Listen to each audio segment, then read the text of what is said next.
sih kalau tembaga itu bukan hanya ada di alam dan sebagai benda, tapi tembaga juga dibutuhkan oleh tubuh.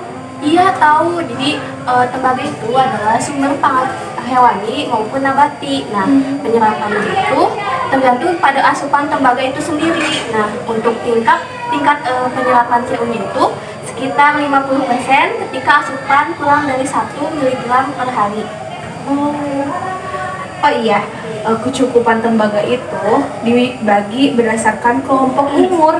Nah, untuk umur bayi atau anak 0 sampai 5 tahun, kecukupan tembaganya itu 200 sampai 570 mikrogram. Sedangkan untuk laki-laki berusia 10 sampai 80 tahun ke atas, untuk kecukupannya itu sekitar 700 sampai 900 mikrogram. Kemudian baik itu perempuan juga sama ya, dari 700 sampai 900 mikrogram.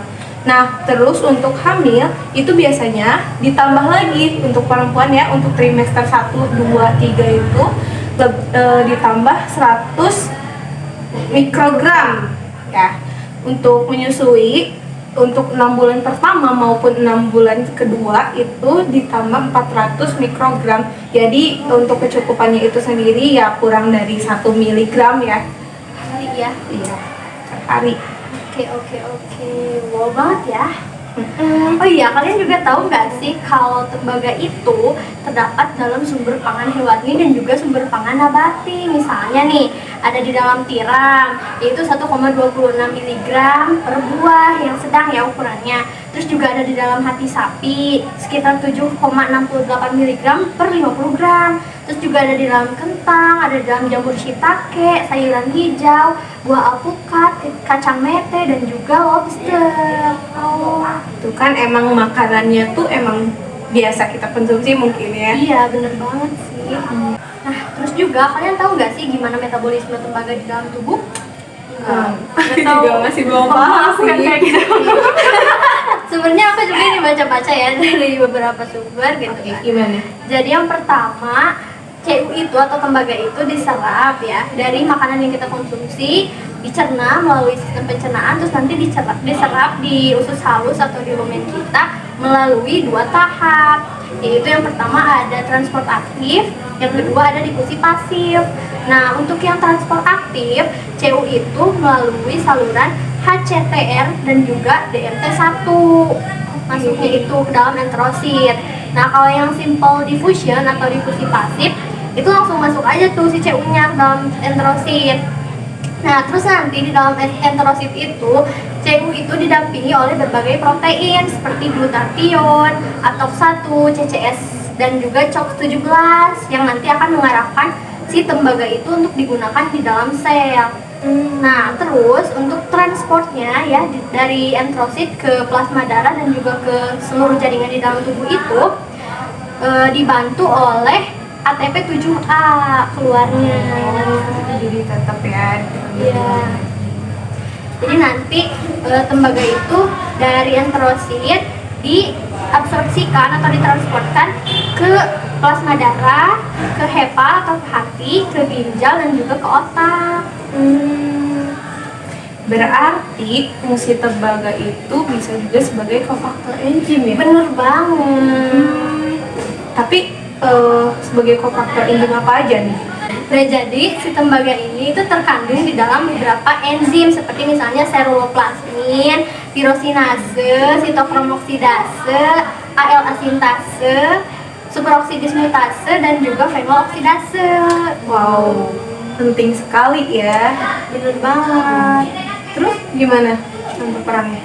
Perannya ya si tembaga ini di dalam kofaktor enzim itu misalnya di dalam protein seruloplasmin, yaitu yang membantu proses feroksidase atau yang mengkatalis oksidasi Fe2+ atau ferro menjadi Fe3+, jadi feri.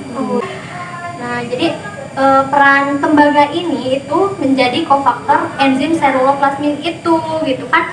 Fe2+ itu harus diubah menjadi Fe3+ agar si zat besi ini tuh dapat mengikat transferin yang nantinya akan mengikat hemoglobin. Nah, kalau misalkan di dalam seruloplasminnya itu kekurangan tembaga alias kita kurang mengonsumsi tembaga atau CU, nanti si Fe2+-nya itu nggak bisa berubah menjadi Fe3+. Yang alhasil nantinya terjadilah defisiensi zat besi atau anemia, defisiensi zat besi. Karena dia Fe3+-nya nggak bisa mengikat hemoglobin. Selain itu, Jadi secara nggak langsung ya si tembaga ini tuh bisa mengakibatkan anemia kalau kurang. Nah, selain itu ya, peran CU juga ada sebagai kofaktor enzim yang ada dalam reaksi antioksidan. Itu yang tadi SOD atau superoksi dismutase. Nah, sama, jadi si tembaga ini tuh sebagai komponen dari enzim SOD tadi yang membantu proses reaksi antioksidan. berarti emang sangat-sangat diperlukan ya dalam tubuh. Kira-kira kalian ada yang tahu gak sih kekurangan tembaga di dalam tubuh itu mengakibatkan apa, dan juga kelebihan di dalam tubuh itu mengakibatkan apa? Nah, untuk kekurangan CU ini disebabkan oleh mutasi pada gen yang mengkode tembaga dalam mengikat tipe PATPase dalam sel mukosa usus menjadi membelot atau tidak optimal gitu dalam pengangkutan CU dari sel mukosa khusus ke darah. Jadi transport CU-nya tuh nggak sampai ke otak, lalu juga ke rambut, lalu ada juga tulang, sehingga menyebabkan sindrom Menkes. Nah, untuk sindrom Menkes ini adalah suatu penyakit keturunan yang menyebabkan kekurangan tembaga itu. Nah, untuk gejalanya itu rambutnya kusut, keterbelakangan mental, lalu kadar tembaganya juga rendah dalam darah, lalu juga ada kegagalan sistem enzim. Nah, akibatnya bayi gagal tumbuh kembang, perubahan kerangka tubuh, hernia, dan pelebaran pembuluh darah, dan gangguan juga fungsi kekebalan gitu bagi si bayi itu. Oh iya, berarti karena tadi gejalanya gejala ditimbulkan kan tadi ada rambut kusut, kemudian latar belakangan mental. Ya karena tadi itu ya yang disebabkan dari mutasi pada gen yang mengkode tembaga itu membelot atau apa tadi kurang optimal ya. Jadi nggak bisa ke jaringan-jaringan seperti otak, terus rambut juga kulit ya kayak gitu. Oh iya, kalau kelebihan nih yang aku tahu, jadi kelebihan dari tembaga itu bisa terjadi karena adanya asupan suplemen yang terlalu banyak, kemudian atau ketika menggunakan alat masak yang terbuat dari tembaga gitu. Kalau kita masak, jadi ya mungkin ada interaksi ya. Jadi ada penumpukan. Nah, penumpukan tembaga di dalam hati ini, ya salah satunya ya di hati, itu bisa menyebabkan sirosis hati atau nekrosis hati. Terus selain itu juga kalau misalnya kelebihan tembaga nih, ada yang dinamakan penyakit Wilson. Penyakit Wilson itu merupakan penyakit keturunan di mana sejumlah tembaga terkumpul dalam jaringan dan menyebabkan kerusakan jaringan yang luas.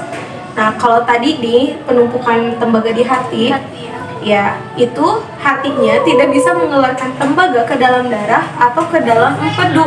Sebagai akibatnya, kadar tembaga dalam darah rendah dan tembaga yang tidak dikeluarkan terkumpul dalam otak, mata, dan hati yang menyebabkan sirosis hati. Oke, wow. Ternyata ya. Berdampak. Iya, ternyata meskipun mineral tembaga ini diperlukan dalam jumlah yang sedikit gitu, tapi apabila kekurangan maupun kelebihan berdampak juga ya bagi kesehatan. Iya, karena yang fungsi tembaga tadi ya itu kompleks. Oh iya, aku ingat kalau tembaga juga berfungsi sebagai pencegah kanker.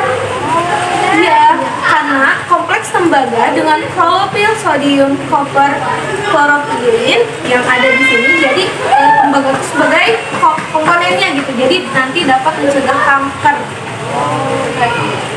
Jadi emang asupan tembaga itu ya bisa berperan baik dalam tubuh, tapi kalau berlebihan atau terlalu sedikit juga berdampak. Iya, kurang baik. Tapi ternyata kalau kita mengonsumsi tembaga dengan zat gizi yang lain itu juga bisa menghambat proses absorpsi tembaga di dalam tubuh kita. Misalnya nih ya, misalnya sama Fe atau sama besi. Nah itu kan di dalam proses absorpsi dari makanan yang kita cerna ke dalam usus halus itu melalui saluran yang sama, yaitu DMT1. DMT1 ya. Iya, jadi nanti si tembaga sama si Fe-nya itu berkompetisi gitu masuk ke dalam enterositnya. Makanya kalau misalkan kita mengonsumsi tembaga yang berlebih, pasti absorpsi besi bakalan berkurang. Kalau kita mengonsumsi besi yang berlebih, nanti absorpsi tembaganya berkurang. Makanya kalau kita mengonsumsi tembaga gak boleh berbarengan sama konsumsi makanan yang mengandung zat besi, dan sebaliknya gitu. Iya. Selain besi juga sama mangan juga. Iya, sama asam fitat juga. Asam fitat misalnya dalam bayam. Oh iya. Jadi kalau misalnya apa? Konsumsi apa? Kalau misalkan kita konsumsi hati sapi nih, berbarengan sama sayur bayam, nah itu salah satunya bisa terhambat absorpsinya. Jadi ya nggak usah barengan dengan makanan, Iya, satu-satu satu-satu saja. aja. Gitu. Wah, ternyata banyak juga ya pengetahuan yang belum kita ketahui kan ya. Jadi bisa saling berbagi gitu ya satu sama lain. Terima kasih ya. Oke. Ketemu lagi ya. Oke. Bye.